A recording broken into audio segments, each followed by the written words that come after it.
is still a scramble to get rescuers into those areas where people are, and that is largely because of the difficulty in accessing and the isolated nature of their location.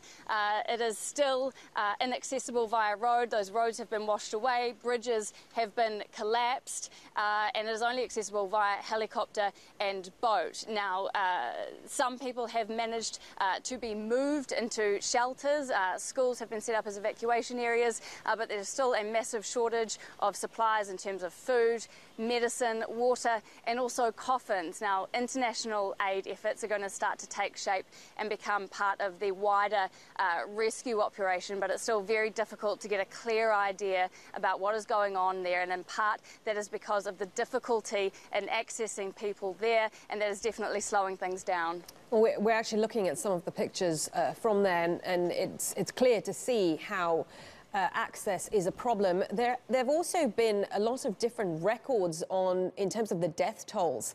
Why are the numbers conflicting?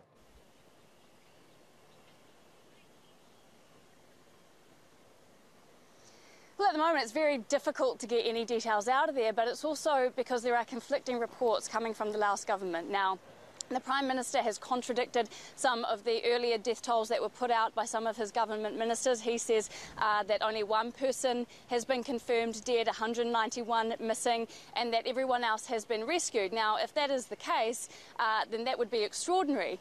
Certainly, the pictures that we are seeing that are coming out of there don't quite reflect that. It could be speculated that the Prime Minister is perhaps trying to minimise the extent of the damage in order not to undermine the government's massive dam building projects. Laos has built 11 dams. It has 11 more under construction. These are big ticket, enormously expensive infrastructure items. They often can't be carried by investor money alone. They often need government subsidies or a government injection of cash, and then they take decades to be paid off and to pay for themselves. And the government is really counting on those dams to help export its water and its hydropower in order to lift its government revenues and start to make the government a bit of money.